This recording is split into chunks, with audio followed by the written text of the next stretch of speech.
एक छोटे से गांव शांतिपुर में एक 10 साल का लड़का रहता था जिसका नाम अर्जुन था। अर्जुन दिखने में तो मासूम था, लेकिन उसकी एक बहुत बुरी आदत थी। वह हर बात पर झूठ बोलता था। कभी स्कूल में नहीं गया तो कह देता माँ बीमार थी। कभी दोस्तों से कहता मेरे पापा शहर से खिलौना लेकर आए हैं, जब ऐसा कुछ हुआ ही नहीं होता। वह अक्सर झूठ बोलकर दूसरों को भ्रमित करता और इस पर हंसता था। गांव वाले उससे परेशान हो चुके थे, लेकिन वह अपनी आदत से बाज नहीं आता। उसकी माँ मीरा देवी उसे रोज समझाती, बेटा, झूठ बोलने से विश्वास टूटता है। एक दिन जब तुम सच्ची बात भी कहोगे तो कोई मानेगा नहीं। गांव के बाहर एक जंगल था। गांव के लोग अपनी गाय और बकरियां वहीं चराने के लिए भेजते थे। अर्जुन का काम था इन पशुओं को चराने ले जाना और शाम को सुरक्षित वापस घर लाना।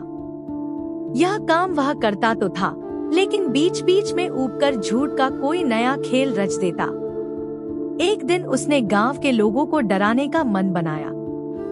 वह दौड़ता हुआ गांव की ओर आया और चिल्लाने लगा, बचाओ बचाओ, शेर आ गया। शेर ने बकरियों पर हमला कर दिया। गांव वाले हड़बड़ाकर लाठी डंडे लेकर दौड़ पड़े। जब वे जंगल पहुंचे तो वहां कोई शेर नहीं था।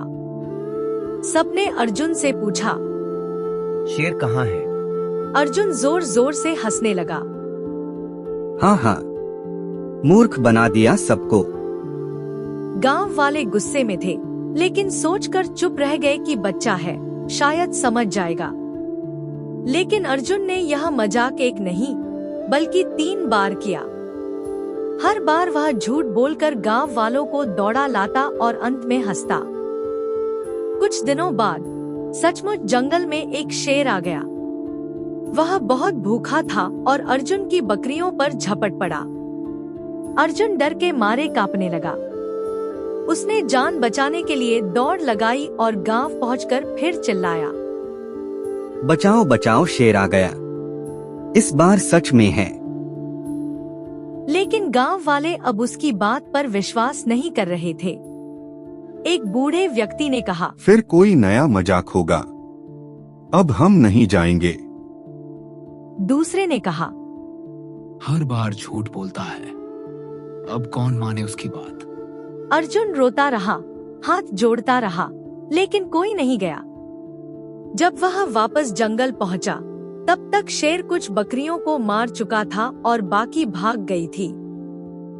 अर्जुन किसी तरह पेड़ पर चढ़कर जान बचा सका, लेकिन उसे बहुत बड़ा नुकसान हो चुका था। अर्जुन उदास होकर घर लौटा। वह माँ के गले लगकर फूट फूट कर रोने लगा। माँ, आपने ठीक कहा था। मैंने झूठ बोल बोलकर सबका विश्वास खो दिया। आज जब सच कहा तो किसी ने मेरी बात नहीं मानी। मीरा देवी ने उसके आंसू पोंछे और कहा, बेटा, गलती सबसे होती है, लेकिन जो अपनी गलती से सीख ले वही समझदार होता है। उस दिन के बाद अर्जुन पूरी तरह बदल गया। उसने कभी झूठ नहीं बोला। धीरे धीरे गांव वाले भी उसका विश्वास करने लगे। अब वह न केवल ईमानदार बालक था, बल्कि दूसरों को भी सच बोलने की सीख देता था। कहानी की सीख, झूठ चाहे कितना भी चालाकी से बोला जाए, अंत में वह अपने ही बोझ से गिर जाता है। एक बार विश्वास टूटे तो उसे दोबारा बनाना मुश्किल होता है। इसलिए हमेशा सत्य बोलो, यही सच्ची बुद्धिमानी है।